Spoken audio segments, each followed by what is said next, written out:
Our world is a shared experience, fractured by individual perspectives, yours and mine. Imagine if we could all understand each other. When I first started my career in magic, I was doing a lot of performing in restaurants, table-to-table card tricks, coin tricks, sleight of hand, and woo. You got a good seat for this. And this one night, I was on fire. I remember it. I was fast and funny. My moves were perfect. I was unstoppable. And I sauntered up to this one table, an elderly man and his wife, and I said, "Folks, would you like to see some magic?" And the man looked at me and he said, "Sir, I would love to see some magic, but I can't. Unfortunately, I'm blind." And I looked at him, really looked at him for the first time, and it was so clear he was blind. His eyes were glazed. He wasn't really looking at me. Anybody would have known he was blind, but I was so wrapped up in my evening, so lost in my world, I wasn't looking at him. I just saw two generic people, and I launched into my show.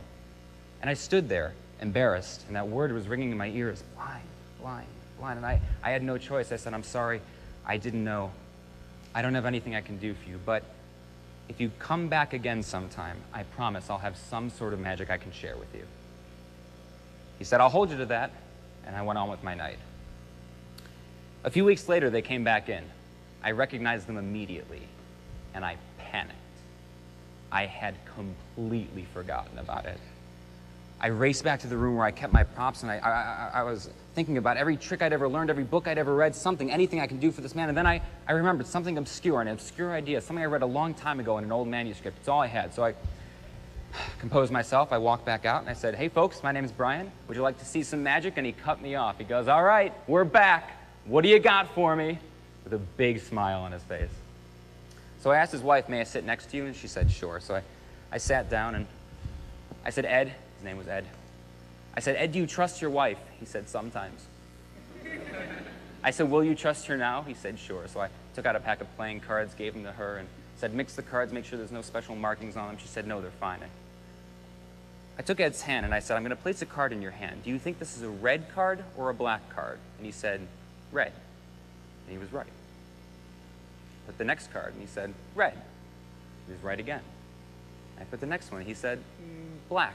Again, correct. His wife is getting skeptical at this point, and we keep going, red, red, black, black, red. He's getting all of them right. Red, black, red, faster, black, black, black, red through the whole deck, black, black, red, every single one of them right at the end of it. Ed is laughing, he's howling, the whole restaurant is staring at us, and I turn, and his wife is weeping tears of joy. It was the most beautiful magic I had ever experienced. And a little bit later, I'm going to tell you how we did it. But the real secret of the trick, the real secret of magic, is understanding and taking on different perspectives, different points of view. You see, magicians have a unique dilemma. The magician is the only person who cannot see the magic, because I know how the trick works. And that knowledge of the secret is a limiting perspective. So the magician must wholly and completely take on the point of view of the audience. We do this night after night, no matter who's out there, in order to create illusions. This is a technique called perspective taking. Perspective taking is the ability to see the world from the point of view of another person. It sounds simple in theory, but in practice it can be incredibly difficult to do. For instance, have you guys played around with one of these before? Aha, a few of you look excited. Most of you look angry just because I'm holding one. I feel flashbacks to childhood. Some of you started twitching when I took one out. I love the Rubik's Cube. They're actually easier to solve than you think they are. Take the stickers off, rearrange them, put them back in the right order. Yes, break the pieces apart, put it back together. I actually learned how to do this, and then I realized if you spin it really fast, it looks like it solves itself. Thank you. Now, so what just happened there? Oh, thank you. Thank you. Kind of a delayed response. Everybody just... So what just happened there? Well, I know that if I come out, mix up a Rubik's Cube, toss it in the air, and it comes down solved, you're all going to think I'm a jerk.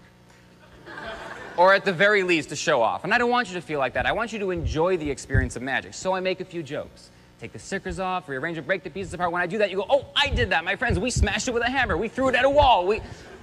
When that happens, you feel like I understand you. And when you feel understood, we make a connection. And then I can do the trick, and we can all enjoy the magic in that shared space. So now you know what perspective taking is. It's the ability to see the world from the point of view of another person. And you know why magicians do it, to create illusions and connect with the audience. But why should you care? Well, it turns out this technique has drastically improved my life off stage, outside of magic, in more ways than I could have ever imagined. I'll explain. I never had trouble meeting new people, making friends, getting into relationships, but I always struggled to maintain them. Eventually, the communication would break down, people would leave, and I would be alone. And it took a long time to admit it, but it was my fault, or at least mostly my fault. The people in my life didn't feel like I was invested in them. Now, that wasn't true, but it doesn't matter. It's not enough to care about somebody. It's not enough to understand them. They have to feel understood. They have to feel cared about. And I wasn't doing that. And then I took this technique I had honed on stage, and I started using it outside of magic, and I realized I could make better, more meaningful connections with people. I met friends, incredible friends that have lasted years. I met a beautiful, fiercely intelligent woman, the love of my life, and I held on to that relationship. We're actually engaged to be married. Oh, thank you. She'll be happy to hear that. None of that would have been possible before. So of course the question then becomes how? How do you do it? How do you do perspective taking? Well, first you need to understand the difference between visual perspective and emotional perspective. Magicians traditionally deal with visual perspective. We need to know literally what the trick looks like to the audience. So we practice in front of mirrors, we film ourselves and watch it back, but relationships are primarily about emotional perspective. How is somebody feeling about our interaction? It seems like a difficult thing to do, to get to know someone's emotional perspective, but let's get back to Ed and his wife. The relevant question for Ed was, what would magic feel like to someone who is blind? I didn't want Ed to feel tricked. That was important to me. I don't know, but I have to imagine if you're blind, you could be tricked by anybody at any time. So I didn't want Ed to feel tricked. I wanted him to feel magic. I wanted him to be magical. And his wife, this woman who spends her life looking out for him, I wanted her to see him in that light and for them to share in that experience together. So if you want to get to know someone's emotional perspective, one of the simplest ways to do it, ask. Ask questions. Too often we're afraid to ask people questions because we feel like it will be rude or somehow they won't want to answer, but we underestimate people's willingness to answer our questions. Before the trick I asked Ed, have you always been blind? He said yes. To me, that was crucial, relevant information. It seems that a person who has never been able to see will have a different perspective from somebody who had their sight and then lost it to accident or to illness. With Ed, I can't even use the language of sight. So by asking questions, I can adjust my tone, my demeanor, even my language, so that he feels understood and we can make a connection. Now, if you're going to learn this, it's important not simply to ask questions, but to listen to the answers and listen to understand. Don't just listen to respond or to reply. You've heard it before. This is where I went wrong most in my life, I think. You've heard it before, and we're all guilty of it from time to time, but too often we listen to people only with the intention of coming up with something clever to say. So as soon as their lips stop moving, we can jump in and say our thing. We've all done it, we're all guilty of it, but I did this especially badly, and I think to the detriment of my relationships. Have you ever asked for somebody's name and instantly forgotten what it was? You know why we forget people's names? Because while they're telling us their name, we're thinking about how we're going to say ours. First name, last name, Mr. Miller, Brian, put out your hand. We're not listening. We're on our end of the conversation only. So you can start to learn this technique. Ask questions, listen to understand the answers. When you do that, I think you'll find you can make better, more meaningful connections with people, personally and professionally. It drastically improved my life, and I really believe it can improve yours. So, Ed. How did Ed, a blind man, see the cards? The answer, as in most great magic, was actually very simple. I sat across from him. and underneath the table, I placed my foot gently on top of his.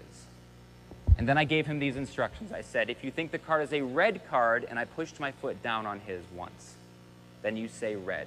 If you think it's a black card, and I pushed my foot down on his twice, then you say black. I was teaching Ed a secret system of communication where I would let him know what color the card was by the foot taps, once for red, twice for black. And I repeated the instructions. If you think it's a red card, say red. If you think it's a black card, say black. And then I squeezed his hand gently and I asked, do you understand? And he smiled and he said, yes, I understand. And I knew then that we had connected. When it was all said and done, I taught his wife how we did it, like I just taught you, so they could go do it for their friends and family. And Ed was so excited, he couldn't wait to see his grandkids that weekend so he could, quote, freak them out completely. See, magic isn't about the technical skill. Magic isn't about a trick or even the secret. Magic is about connecting. Life is about connecting. And connecting is about taking on other points of view. You see, our world is a shared experience, fractured by individual perspectives. Imagine if we could all feel understood.